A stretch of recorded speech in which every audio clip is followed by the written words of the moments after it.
Fake రాజకీయాలను సహించాం, అబద్ధాలు చెప్పి రాజకీయం చేయాలంటూ ఉపేక్షించాం. 31 మందిని చంపారన్నారు. 31 మంది పేర్లు ఇమ్మంటే పేర్లు ఇవ్వకుండా 31 మందిని చంపేశారు. ఎవరు వాడు? 36 మంది పేర్లు లేకుండా 36. ఏమంటారు? ఆ పరిస్థితి రానిలే, అదే లాస్ట్. మీరు గుర్తుపెట్టుకోవాలి, అదే కడపటిది కావాలి. ఆ రోజు కూడా నేను చూశాను, నిద్రలేశాను సీఎంగా. సాక్షి స్క్రోలింగ్ వచ్చింది.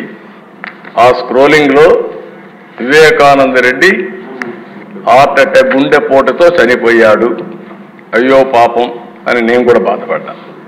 అంటే ఒక ముఖ్యమంత్రిని కూడా మభ్య పెట్టగలిగారు. ఈరోజు రాష్ట్ర ప్రజానీకం గుర్తుపెట్టుకోవాల్సిన అవసరం ఉంది. అక్కడి నుంచి మార్నింగ్ రాలేదు, ఫ్లైట్స్ ఉన్న ఎలక్షన్ల ముందు హెలికాప్టర్ రాకుండా ఫ్లైట్లో రాకుండా బై రోడ్డు వచ్చారు. ఆ డ్రామాలన్నీ నేను చెప్పదలుచుకోలేదు. అంటే సాయంత్రం వచ్చారు, మాట మార్చేశారు. నెక్స్ట్ డే నారాసుర రక్త చరిత్ర, నా చేతిలో కత్తి. అంటే అధ్యక్ష, అలాంటివన్నీ చేసి నాటకాలు ఆడే పరిస్థితికి వచ్చారు. ఏదేమైనా ఇలాంటి సమస్యలన్నిటికీ ఒకటే మార్గం, ప్రజా చైతన్యం, ప్రజల్ని అప్రమత్తం చేయడం తప్ప వేరే మార్గం లేదు. తప్పకుండా నేను ఒకటే చెప్తున్నా, ఫేక్ రాజకీయాలు సహించాం. ఎవరి బెదిరింపులకు భయపడే పరిస్థితిలో ఈ ప్రభుత్వం లేదని మరొకసారి హెచ్చరిస్తున్నా, గట్టిగా చెప్తున్నా.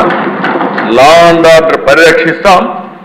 లా అండ్ ఆర్డర్ని ఎవరు వైలేట్ చేసినా, ఎవరు వాళ్ళ చేతుల్లో తీసుకోవాలన్నా వాళ్ళందరినీ నిర్మోహమాటంగా హ్యాండిల్ చేస్తాం.